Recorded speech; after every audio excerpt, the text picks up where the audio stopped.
From our 7 Tasmania studios, your nightly news with Peter Murphy begins now.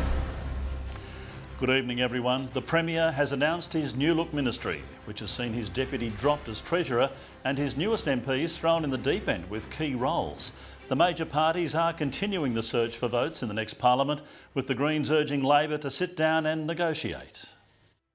A day after being reappointed Premier, Jeremy Rockliff's wasted no time putting together his new look cabinet. Collaboration and stability will be at the core of this government. A new ministry and a willingness to work across the Parliament. The Liberal Party leader dropping all his other portfolios, only retaining the top job. His deputy, Guy Barnett, removed from the Treasury, but will stay on as Attorney-General. Erica Betts will instead pick up the precarious budget books and step into a new position, Minister for Macquarie Point Urban Renewal, to oversee the stadium and precinct. Bridget Archer rapidly rising up the ranks to Health Minister, the fourth in just over 2 years. I'm very honoured to be able to have this opportunity. It is a great privilege, but it is also a great responsibility. Taking over from Jackie Petrusma, who's moved to the backbench due to a serious hamstring injury. I hope that I can continue to work in the way that she has done. Nick Dygan keeps energy, sports and parks. Felix Ellis hangs on to police, fire and emergency services. Tourism goes to Jane Howlett, alongside hospitality and events. Madeline Ogilvie gets the new multicultural affairs portfolio among existing ones. Joe Palmer will remain as Education Minister. Newly elected MP Gavin Pearce also going straight into Cabinet, with primary industries and veterans affairs. And Kerry Vincent takes on infrastructure, transport and housing. In 12 days, Jeremy Rockliff will take his refreshed ministry into Parliament, aiming to stay on in government, continuing to try and woo crossbench support. I had a range of meetings and I'll continue to meet up until August the 19th. But Labor's still in the hunt to topple them, meeting with independents today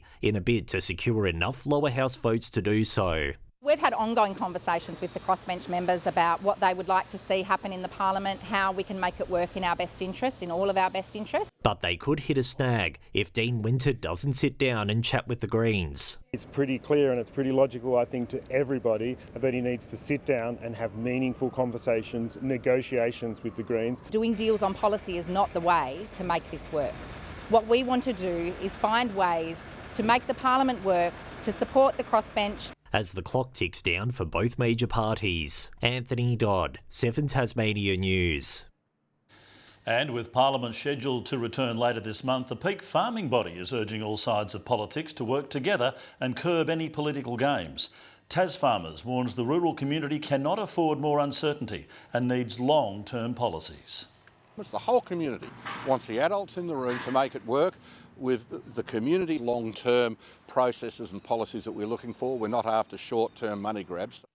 The group says combating rising costs, changing consumer preferences and climate challenges should be the focus. The desperate search for the missing light plane and the Deloraine couple on board has entered its 6th day. Helicopter crews have continued searches between Bridport and Turners Beach, but have found no sign of the bright green aircraft. Gregory Vaughan and Kim Warner haven't been heard from since departing Georgetown last Saturday. Harsh weather has hampered marine efforts as investigations continue to determine the aircraft's final movements. Basketball Tasmania is meeting tonight, with the future of the North's NBL 1 licence expected to dominate the talks. It follows the Northwest Thunder's move late yesterday, submitting a revised proposal which would see them take over both the men's and women's licences. If the bid is accepted, the Launceston Tornadoes will be forced to fold. The Tawns were contacted for comment. Basketball Tasmania is expected to have more to say in the coming days.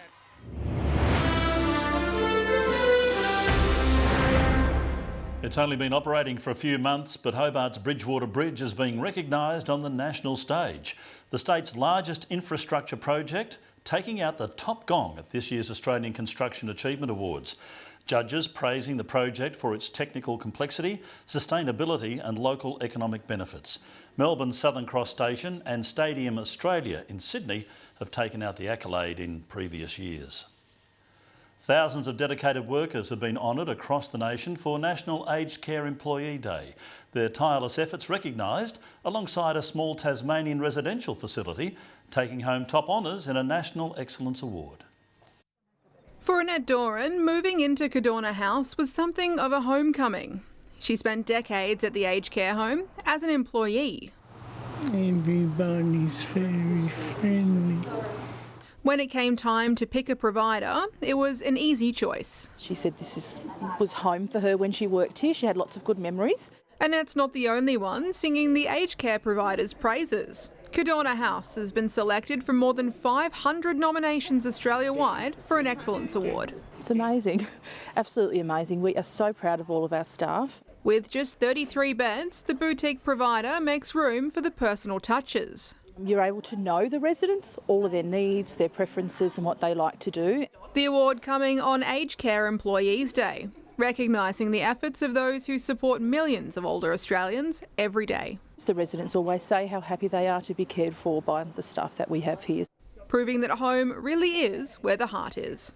Annie Green, 7 Tasmania News. Plans for a bold new multi-million-dollar redevelopment in Hobart's CBD have been given the green light by the Council's Planning Committee. The 5-storey building at 65 Brisbane Street could feature retail spaces, offices and apartments. Taking into consideration the residential, the commercial and office space as well. And I think the more we can develop housing along these lines, it will be very encouraging. No objections have so far been lodged against the proposal. They're dazzling, rare and lighting up Tasmanian skies. But what's really behind the Southern Lights? An exhibition uncovering the fascinating forces at play behind the Aurora Australis opened today, kicking off National Science Week for another year. Described as ethereal curtains of light dancing across the night sky. For many stargazers, the magic of an aurora remains a mystery. So what's behind one of nature's most spectacular sights? Aurora is a really unique phenomenon due to an interaction between the sun, the energy from the sun and our atmosphere. That energy then hurtles towards Earth. The outcome, a stunning display captured by many from around the world. The different colours that we see come from the different particles, the different molecules in our atmosphere being excited and releasing that light. Now a new exhibition at Salamanca is showcasing more than just pretty pictures. It's revealing the science behind the spectacle. We're in a really unique position here in Tasmania to be able to see the Southern Lights. Tasmania's pristine dark skies and its southern location makes it Australia's top destination for aurora watching. The state amassing a legion of stargazers who flood social media with spectacular images after every event. There is still a lot of community science that's really contributed to our understanding of the aurora. The exhibit launching National Science Week. We have events for people of all ages, wherever you are, whatever you're interested in. And while the aurora isn't linked to specific seasons or times of the year... So we're actually in the peak and now ending the peak of the current solar cycle. So auroras are going to become less frequent over the next 11 years. A unique gift for those lucky enough to catch it. Lily Thompson, 7 Tasmania News. After more than 3 decades of operation in Tasmania, the Clifford Craig Foundation is branching out to the state's northwest. A $50,000 grant program dedicated to projects in the region is already planned, along with a further $25,000 in early stage scholarships to support local clinical research. We know there's a huge need in the northwest. We know that there's a lot of chronic health issues, so we're really looking forward to being able to bring some more research to light on some of those conditions. And this will create new knowledge, this will create new research, new opportunities, and doctors, clinicians in the hospitals can better target the disease.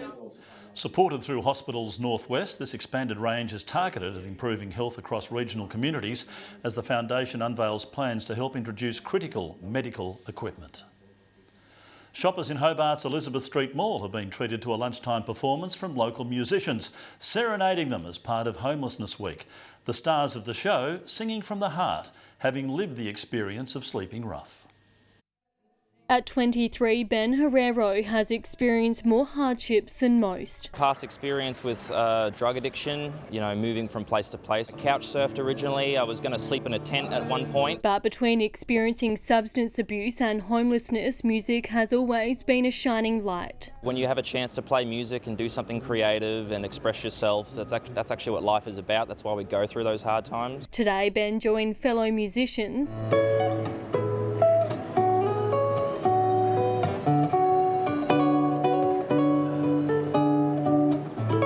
singing in solidarity for those who have experienced homelessness and the challenges it brings. It's about sharing the love and perseverance of everything we go through with each other. The Songs of Streets event coinciding with Homelessness Week to raise awareness and vital funds for those doing it tough. We want to make sure that people are aware of the service that's available to them, and we also want to make sure that we are able to advocate and hopefully bring some action that's real and realistic.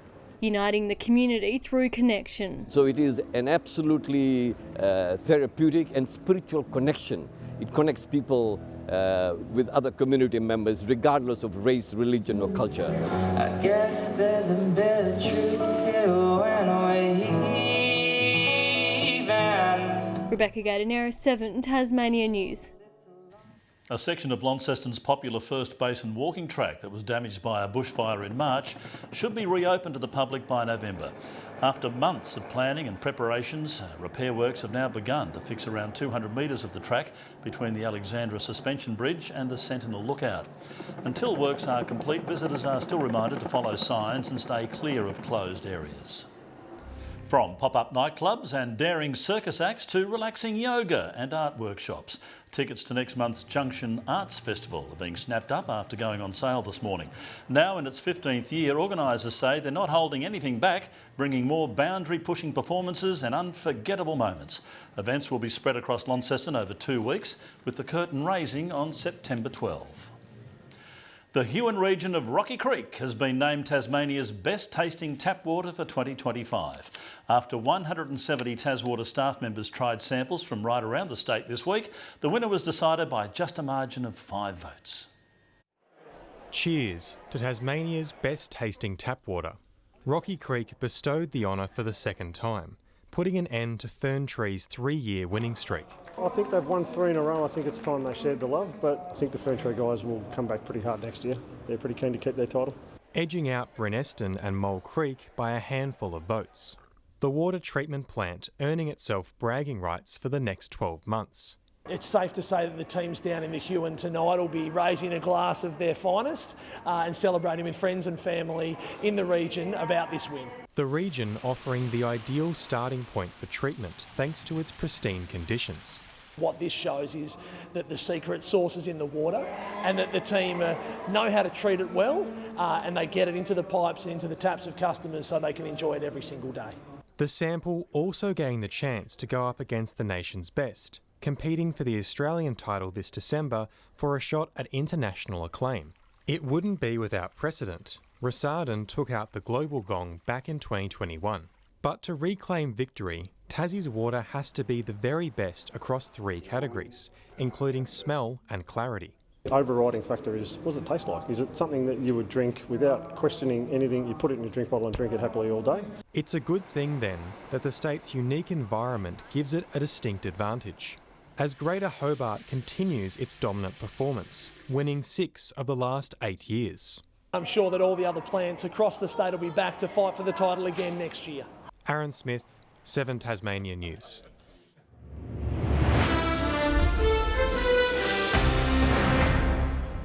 It's a finals preview in the NTFA this weekend, and despite losing by 54 points the last time they met South Launceston, Longford is confident they're on the right track heading into September. Started really well. It was a good contest. We've had good battles in the past, but I think now it's our opportunity to really show our improvement since then. The women's matchup between the Tigers and the Dogs is a very different affair. It's top v bottom, but South Launceston isn't treating the game as a total wipeout. It's a good opportunity just for us to work on our structures and our plays, especially coming in towards the end of the season. This round has extra meaning for all sides. It's the league's inaugural road safety round, driving home important off-field messages. And finally to the Hockey One League, where the Tassie Tigers are on a signing spree. Former Hockeyroos captain Jane Claxton will be a Tiger this season. She's joined by last year's Hockeyroos of the Year, Steph Kershaw, who's heading south after 2 seasons with the Brisbane Blaze. And the men are also busy boosting their list, signing Kookaburra's great Matt Swan. Oh, some great additions to the Tigers team there, Murph. Yeah, good on them. Good year ahead, I hope. Thanks, Vic. Kaya Wicks will join us after the break. She's got the weather forecast.